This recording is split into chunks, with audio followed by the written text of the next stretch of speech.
Okay. So this month, I'm very pleased to introduce Dr. Sarah Hijmans, who lectures in the history of science at University Cité, who specializes in the history of chemical composition in the 19th century.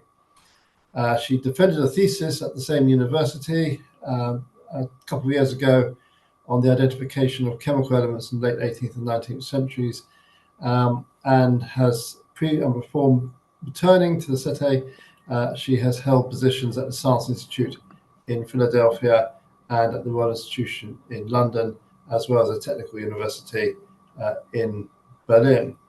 She is also a co-founder and editor of the wonderfully entitled Jargonium, which I think is an absolutely super title, a website on history and philosophy of chemistry, which is supported by SHAC. And this afternoon, she is going to talk under the title, Not Quite Simple, the classification of undecompounded bodies in 19th century chemical textbooks. Sarah, the floor is yours. Thank you. Thank you so much for the introduction, also for the invitation to speak today, and to everyone for being here. So I will just start right away. Like Frank said, I will talk about the classification of undecompounded bodies in 19th century chemical textbooks. Yes. So in his Traité élémentaire de chimie, Antoine-Laurent de Lavoisier famously defined chemical elements as simple substances. He said, if we apply the term elements or principles of bodies to express our idea of the last point which analysis is capable of reaching, we must admit as elements all the substances into which we are capable by any means to reduce bodies by decomposition. In other words, according to Lavoisier, any substance that could not be decomposed should be seen as simple and elementary. This way of defining chemical elements as simple substances and saying that any non-decomposed substance is elementary is often called a negative empirical view of chemical elements, following an expression that I think was first coined by David Knight in the 70s. The definition was negative because it characterized elements on the basis of the impossibility of decomposing them rather than by any positive attribute, and empirical because it only referred to the results of experimental operations of decomposition and did away with any other kind of speculation. Since then, the term negative empirical criterion has been used quite often in the literature. Here are some examples that I could find of works using this term. And many of the more recent references to it are aimed at putting this concept in historical perspective, so questioning the revolutionary role of Lavoisier. Authors have shown that Lavoisier's definition was not radically new, but rather had its roots in older chemical traditions. For example, the concept of simple substance was already used by Swedish mineralogical chemists earlier in the 18th century, and the views of chemical composition brought forward by Lavoisier and his colleagues were in almost direct continuation with earlier practices of material production. William Newman has even argued that the origins of Lavoisier's negative empirical concept can be traced back to alchemical traditions of the High Middle Ages, which were themselves based on works of Aristotle. However, although these works rightly question the view of Lavoisier and his colleagues as the first authors of this definition, they do not necessarily stop to wonder whether the idea of a negative empirical criterion accurately captures the views of chemical elements during the periods in which Lavoisier was active and in which his followers were active. So Bernadette Bensaud-Vincent has shown that definitions of chemical elements as simple substances, so definitions that echo the one of Lavoisier, remained ubiquitous in chemical textbooks for most of the 19th century. So it may seem as though the idea of negative empirical criterion for elementary nature accurately captures this whole period and all the views of chemical elements at the time. And yet, many historians of chemistry are aware that Lavoisier's recommendations were not systematically enforced, and chemists regularly made exceptions. I've studied some of those cases in more detail elsewhere, but today I would like to provide a slightly more general view of a group of substances and the way in which they question the adequacy of this negative empirical view of chemical elements, or at least the fact that it does not capture everything that was going on at this time. So the aim of this talk is to question the idea of a negative empirical concept of element in the early 19th century. In order to do so, I will focus on the different editions of three important textbooks of the first half of the 19th century. So there's Thenard's Traité de chimie, which was incredibly successful in France and used by the French Ministry of Public Instruction as a model for chemistry education. Berzelius's treatise and its translation in 5 languages likewise enjoyed a tremendous success. And lastly, Thomson's system of chemistry, which was also successful, with new editions continuing to be published between 1802 and 1831. The authors of these textbooks had each been educated within the new system of chemistry as part of the first generation following that of Lavoisier, and their careers roughly spanned the first half of the 19th century. So I hope that they, even if they don't allow necessarily overview of all the views, of course, that were at the time, they at least give us an insight into some of the practices around the identification of chemical elements during the first half of the 19th century. So what I will argue is that these three textbook authors distinguished between bodies that were simple or chemical elements on the one hand, and undecompounded bodies on the other. So undecompounded bodies being bodies that had not been decomposed and yet were not necessarily simple. I will first identify this group of undecompounded but not simple substances, and then describe how their classification evolved during the first decades of the 19th century. So I use the term undecompounded bodies to describe a group of substances that had not been decomposed and nevertheless were not seen as elementary or simple bodies. So undecompounded literally means, of course, not decomposed. And nevertheless, they were not seen as simple. So it is an actor's term used by these authors themselves, but is often thought to be a synonym of simple substance and therefore of chemical element, because some chemists use these terms interchangeably. For example, Humphrey Davy does so in multiple publications. However, there are authors that do actually explicitly distinguish between the two. The clearest example can be found in Berzelius's textbook, where undecompounded bodies are defined as distinct from simple bodies. He says, we call undecompounded those bodies which we have valid reasons not to regard as simple, but which we have not yet been able to decompose into simpler elements, and whose constituent parts, in case these bodies were composed, are still completely unknown to us. While Berzelius was, to my knowledge, the only one to explicitly define undecompounded bodies as a separate category, I want to argue that this distinction held for other authors as well.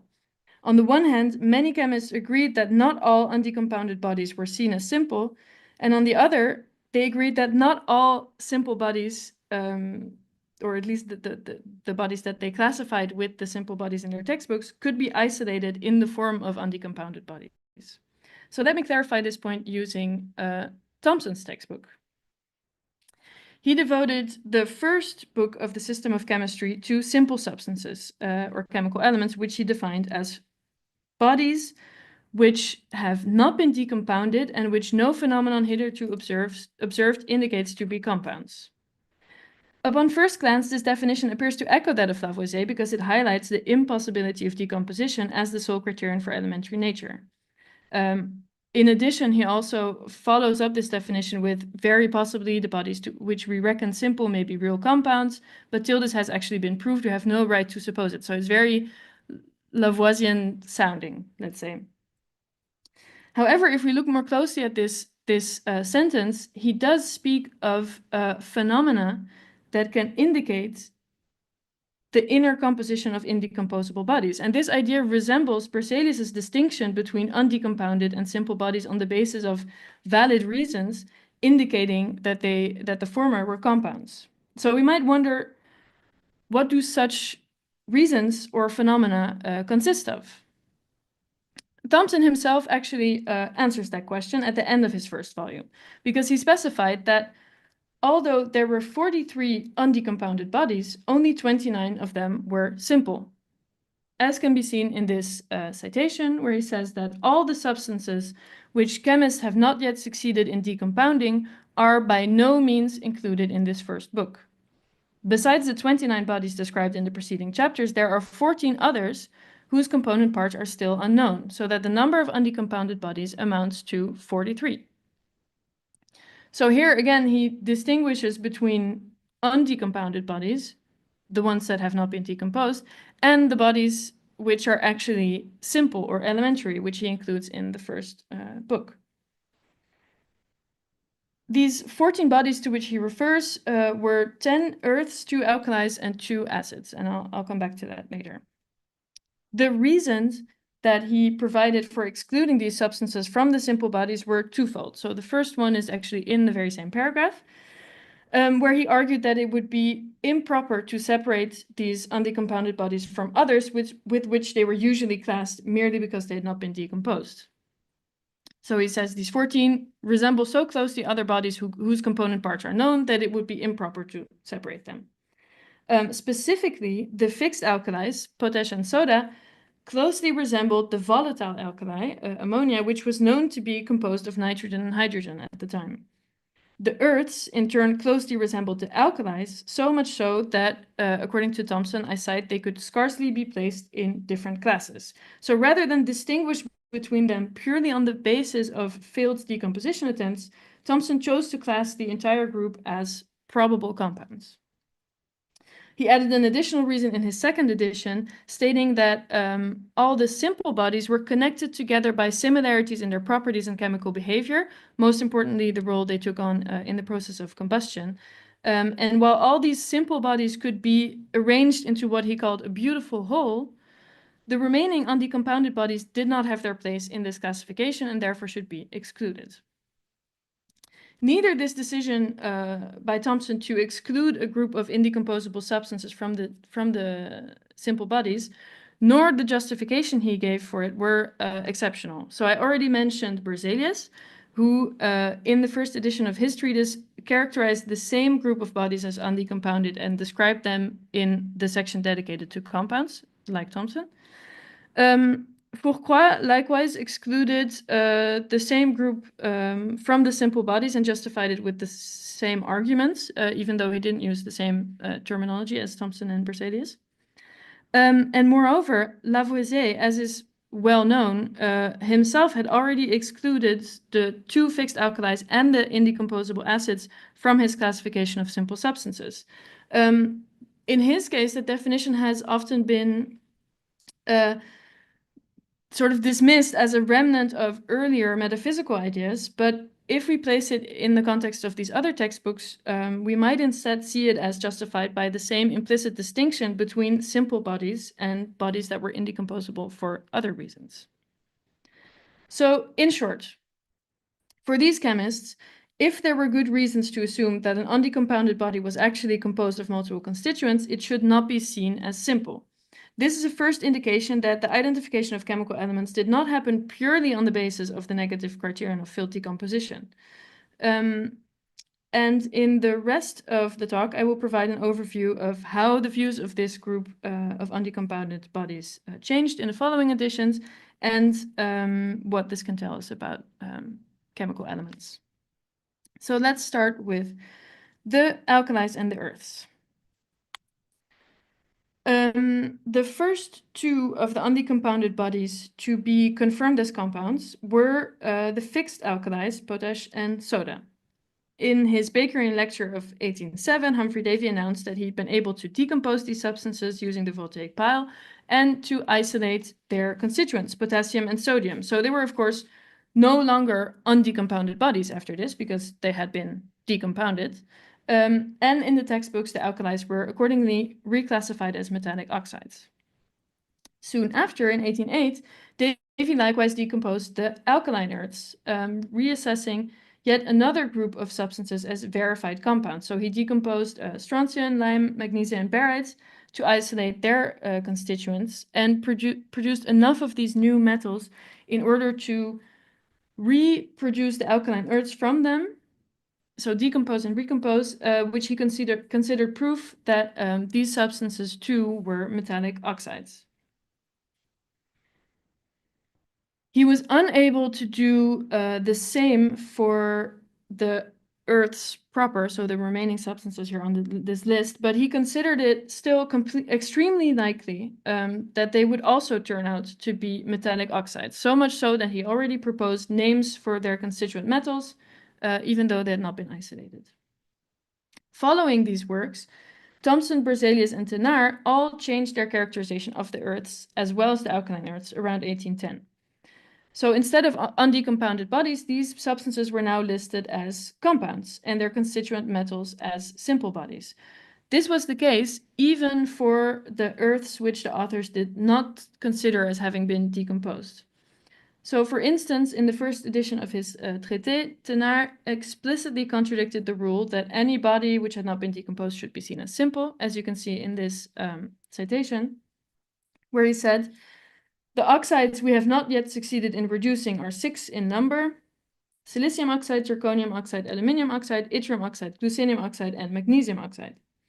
Before the works of Mr. Davy, these salifiable bases were seen as simple bodies. We could even see them as such today, because as of yet, no different bodies have been separated out of them. But there are such strong relations between these types of bases and the former salifiable alkaline bases, that is, lime, barytes, strontium, potash, and soda, that it is extremely probable that they are all of the same nature. Now, it is proven that the latter are truly oxides. We must therefore also, by analogy, accept the former to be oxides." Thomson and Berzelius made the same choices, similarly justifying this re-identification by the resemblance of these substances to bodies that had been confirmed to be compounds. So in all three textbooks, the earths were re-identified as indecomposable compounds. I'm adding the word indecomposable here, but they were re-identified as compounds despite not having been decomposed.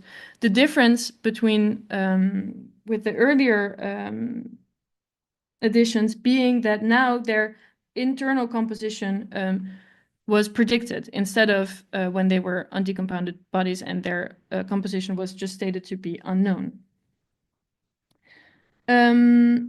So here you see, I just took the example of alumina and made a rather complicated table where you can see how it's characterized in different editions of different textbooks. The main point is that aluminium appeared as a simple substance long before it was actually isolated, and alumina had actually already been classified with the compounds, but it stopped being explicitly characterized as undecompounded, or at least classified with a separate group of undecompounded bodies. But we can come back to this later if necessary. So what this shows, the identification of the earths as oxides, despite them not having been decomposed, is that not only was the negative criterion of failed decomposition an insufficient justification of elementary nature, actually in some cases, the identification of chemical elements could also happen on the basis of a positive criterion, namely chemical analogy. Now let's move on to the final substances from Thomson's group of undecompounded bodies, which were the acids. As I mentioned earlier, Lavoisier had already predicted that all acids contained oxygen and were therefore compounds. So inferring from this theory, he included in his list of simple substances the muriatic, boracic, and fluoric radicals.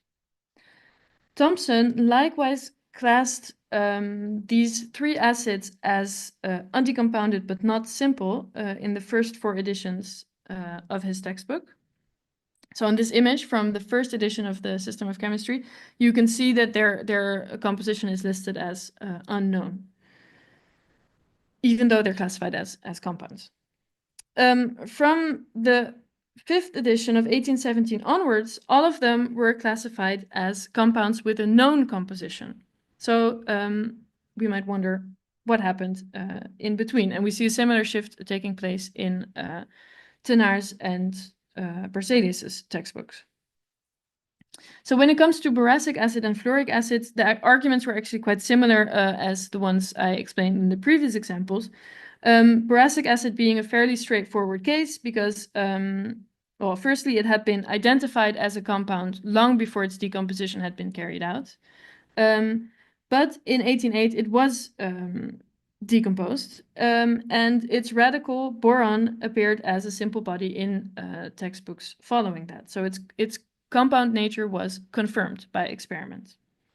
The story of fluoric acid, meanwhile, resembles more so that of the earths, which I also previously explained, even though it was technically undecompounded, it was re-identified as a compound. So its radical fluorine was isolated in 1886, but decades before then, fluorine already appears as a simple substance. In the earliest of the textbooks that I looked at was Thomson in 1817.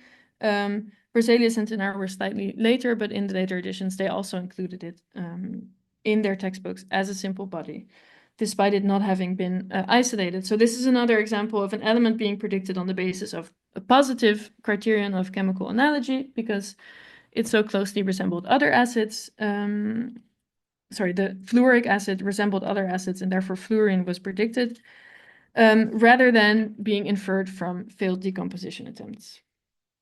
The arguments or the identification of the muriatic acid radical, meanwhile, shows a little bit more of a complex case and a different kind of argument at stake in the identification of chemical elements, because there was a heated debate on the nature of this acid, its composition, and its radical during the 1810s, in which all three of the textbook authors that I looked at participated.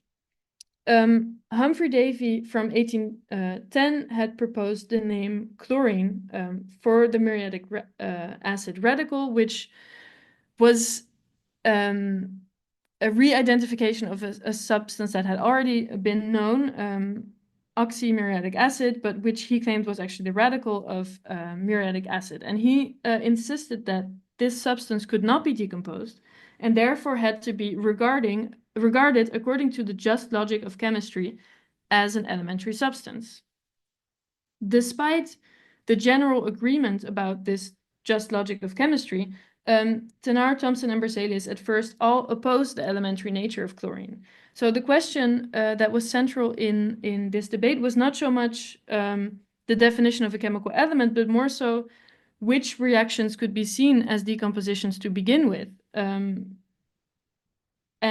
the most important problem that they had with Davy's interpretation of the facts was that it required a reassessment of the composition of myriad salts, which was a problem for them. And they argued instead, they had a different version of different interpretation of the same experiments, where they said that this oxymuriatic acid had in fact been decomposed. The general opinion came to shift in Davy's favor only after the identification of a new acid, iodic acid or hydroiodic acid, and its constituent iodine around 1814. Davy and Gay-Lussac both argued that iodine was a new simple body similar to chlorine, and this made it much more plausible that there might be a family of simple substances that was capable of forming acids with hydrogen and salt-like substances with metals. Thenard and Thomson both included chlorine in their textbooks from 1817 onwards, and for Berzelius, it took more time to accept this new family, which he later called halogens, and which eventually appeared in his 1825 German edition of his textbook. So the debate surrounding the elementary nature of chlorine and the composition of muriatic acid more generally invites us to question the idea of a negative empirical criterion for elementary nature in a different way than the other substances I cited here, because it rather illustrates the fact that the impossibility to decompose a substance was not just an empirical fact resulting from one experiment. It actually required an interpretation of these experimental results for which prior knowledge of the composition of other substances was required in order to be able to even know if a reaction was a combination or a decomposition. To conclude, from these cases, which I know all of them I only touched on very superficially kind of, but many of these are relatively well-known examples anyway, but we can discuss them more in the Q&A if needed. So in the 1817 edition of his System of Chemistry, Thomson no longer separated a group of undecompounded bodies from the simple bodies.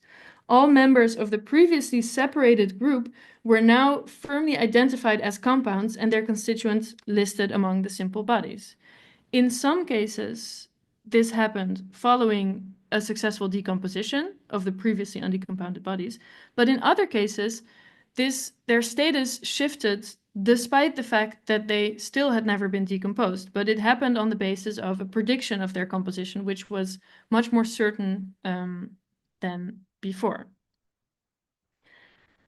So summarizing from these different examples, which I discussed here, we might conclude that in practice, the identification of chemical elements did not happen strictly on the basis of a negative empirical criterion. In addition to the negative argument of failed decompositions, positive arguments, such as analogy, regularly played a role. Against Lavoisier's recommendation, undecompounded bodies were not systematically seen as elementary, and not all chemical elements that were admitted in these classifications of chemical elements and simple bodies could be isolated in the form of an undecompounded body. So I therefore want to argue that the idea of a negative empirical concept does not accurately capture 19th century views of chemical elements. But I want to end with an open question. Is this a problem? So the question kind of being, what do we want from a term like this? Is it sufficient to say, well, it accurately captures the definition that Lavoisier gave, and therefore it's useful as a shorthand, as a sort of catchy summary of Lavoisier's definition without having to say Lavoisier every time because it's not necessarily his definition? Or do we expect it to contain more than that and to also capture or summarize the views of chemical elements more broadly, or practices of identification, or even characterizations in textbooks beyond these definitions? I think different views on this are possible, and I would be interested in hearing what you think of that. And more philosophically, perhaps, I wonder also how helpful it is to qualify the views of Lavoisier and his followers as empirical, because it appears as though the goal of this adjective is to oppose this kind of view of elements to a different conception of chemical elements, which is perhaps more abstract or metaphysical. And I wonder if the story changes when we highlight the contrasts rather than the continuities between different periods. And what would this history look like if we used different terms to describe the conceptions of elementary nature in the 19th century? I'm looking forward to hearing your views on that. And thank you very much for your attention.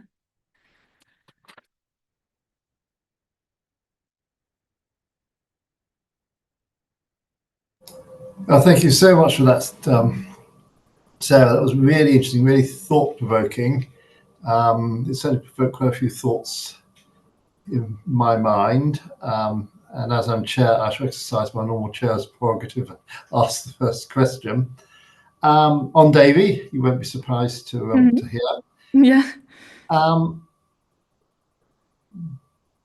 Two things about Davy. Davy, first of all, sought to use his discovery of sodium and potassium as a way of trying to bring back phlogiston as a respectable theory. And I don't think you mentioned phlogiston once in your talk. I just wonder if you sort of like to sort of comment how phlogiston fits in to all of this. And second, Davy came, I think, to the mature view that all these sort of separate chemical elements, which is a word he didn't use very much, he did use it occasionally, but not very much, was actually sort of an epiphenomenon of something deeper. In other words, even though he sort of added about 9 chemical elements to sort of the list, he was very unhappy about having such a long list of things that sort of didn't have some sort of fundamental origin before. So I just wanted to like to sort of talk around that a little bit, and then I'll ask Annette and Eric to join the discussion. Yes, thank you. Indeed, I didn't go into Davy's point of view much, or at all really, in this talk, because I think it would take much more time to dive into it, and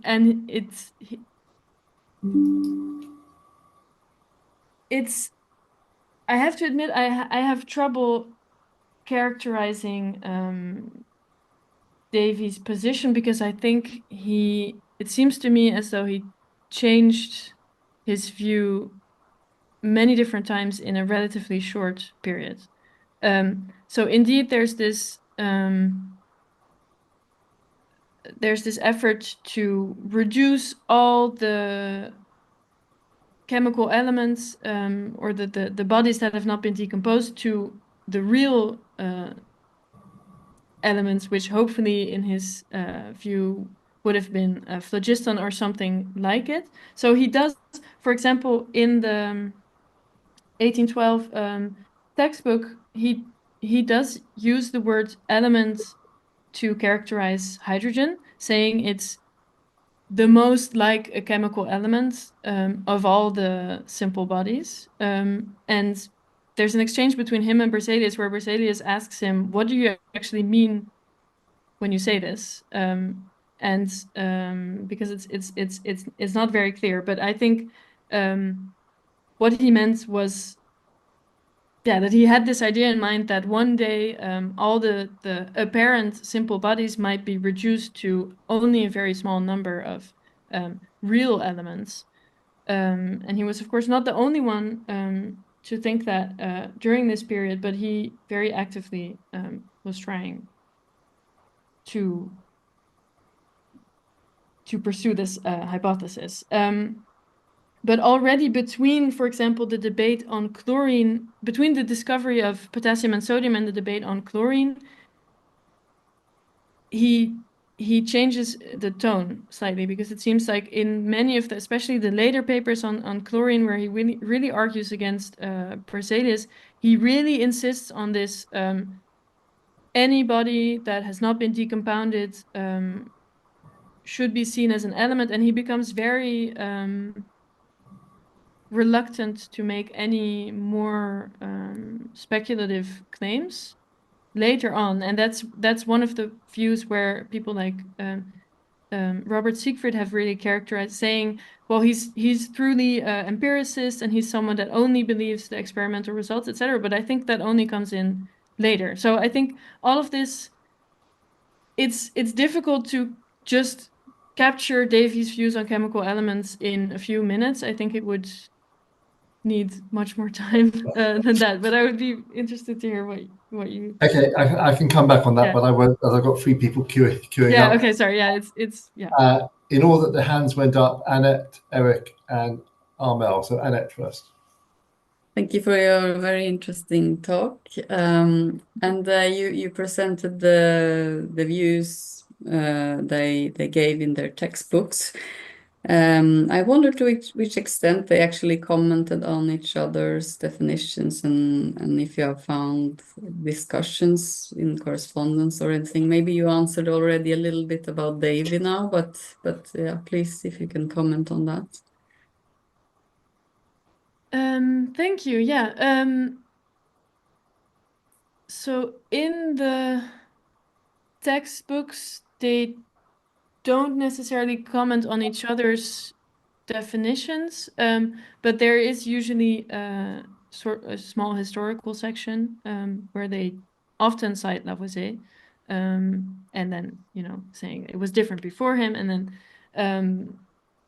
But for example, I haven't found anything, but I would like to look for this further. I haven't found any comments on Berzelius's notion of undecompounded substance, which he really presents is so far the only textbooks that I found where he says there are three kinds of bodies: simple, undecompounded, and compound, in various editions, and I haven't seen anyone really picking this up and saying, "Hey, that's a good idea," or commenting on it and saying that's wrong. But it's something that I should look for more. Otherwise, there are some discussions in correspondence, of course, but I've mostly looked at the identification of specific elements, because the use of different terms can sometimes be a little bit chaotic between different chemists. And so it was easier for me to start from specific elements and see how the identification was discussed in those cases, rather than starting from the concept of element and simple body and undecompounded, which, the use of those can be very irregular. So I came on the notion of undecompounded bodies actually from the specific elements, if you see what I mean.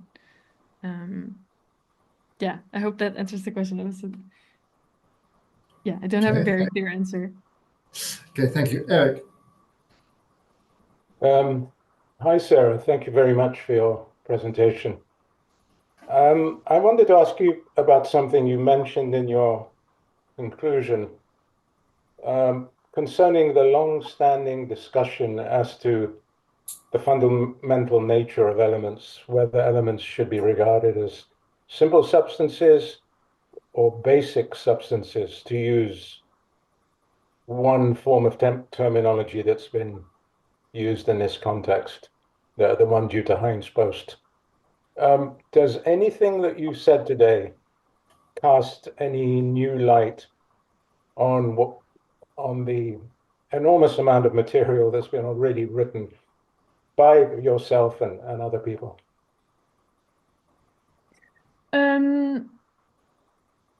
To be honest, I think a lot of this is well known, and so it's not. I'm not really claiming that it's any new historical material, but it's just I've noticed. First of all, that specifically when it comes to this idea of a negative empirical criterion, that there hasn't been much reflection on the use of that term. So I really just wanted to ask the simple question of, do we still want to use that term, kind of? And also that when I talk about this with historians of chemistry, I regularly get the reply of, "Oh, I'm not surprised, but I hadn't really thought about it in a more general way." So all these exceptions individually are known, but it seems like that doesn't necessarily mean that there's a more general reflection on it. So I just wanted to stimulate that reflection. Yeah. Can I just a brief follow-up? Yeah. Oh, Yeah, please. Yeah. Have any of these three authors commented or said anything about that distinction that we now have been focusing on for some time in the philosophy of chemistry, because you have to wonder whether it's just it all started with Mendeleev, for example, and following on from there. I've often wondered about the prehistory of this discussion, and the authors you're mentioning would be a good 50 years or so before Mendeleev started to make didn't start to make the distinction. But that's really my question. Did Mendeleev start to make that distinction, or was it there hidden in the writings of some of these people? I think it's there hidden, but it's very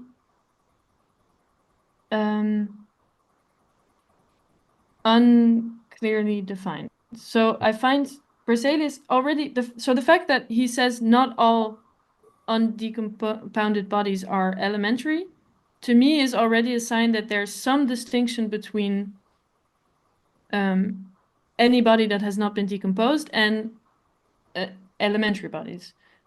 So that it's a sign that there's something going on, and there are many other even more implicit cases where it's clear that these don't 100% overlap, these two notions. And I think Mendeleev brought definitely a lot more clarity into that by saying, well, we have to make sure that these terms are clearly distinguished before we do anything else. But it seems to me that there were earlier cases of that already. And if I'm not mistaken, I think even Bernadette Vincent has one earlier example also in her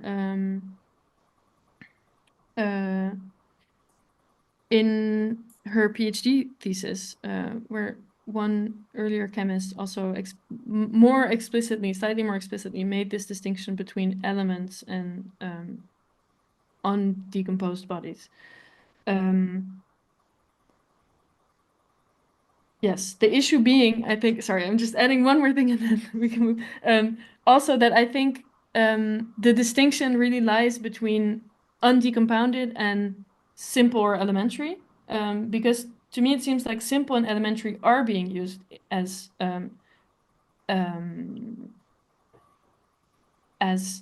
synonyms, simple being provisionally simple until proven otherwise. But this simplicity is a bit more complex than just undecompounded, if I hope that's clear. Okay, thank you. Okay, thank you. Amel. Yeah, thank you. And thank you, Sarah, for your talk. I had a question specifically about the sort of process of getting from from undecompounded body to element. So you talked a little bit about the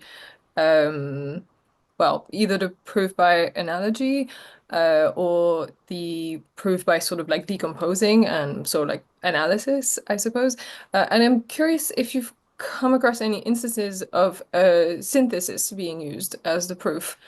So instead of trying to decompose an existing body, trying to remake it and use that as the proof. Is this something you ever come across? Yeah. Thank you. Yeah, there is one case that I can think of, or at least it has been certainly been used as part of the proof, because synthesis can be a very good proof of the analysis having happened. So Davy, for the alkaline earths, part of his argument is saying, I've been able to recreate the initial substances from the simple bodies that I isolated. And that's the problem for the earths, for example. He describes some reactions where he says, well, it's possible that I may have decomposed them, but since I can't recompose them, I'm not sure that I can prove it, because there are it could be there are other explanations. So it's certainly part of the argument in that case. Yeah. Okay, so we have one question on YouTube, which I will read out. This is from Mike Duess. Did Karl Popper make much of Lavoisier's definition in his concept of the ideal scientific theory being based on falsifiability? Interesting question. I have to admit, I'm really not an expert on Karl Popper. I imagine, I mean, the question of falsifiability has with regards to Lavoisier's definition, has definitely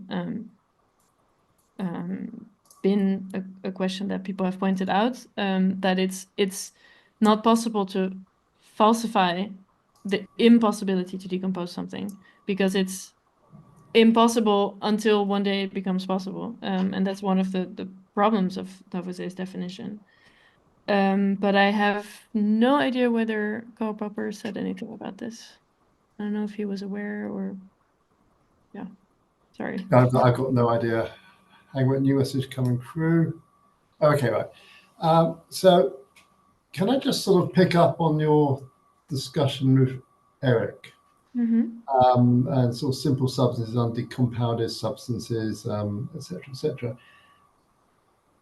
Certainly at the time Davy is doing his work from 1807 through to sort of 1812, before he marries a rich widow and goes off and just does all sorts of other things. John Dalton, who you mentioned, he would put in one of your tables, is developing the idea of a chemical atomism, whereby you have one specific type of atom representing a specific chemical element. So using that language sort of slightly gently.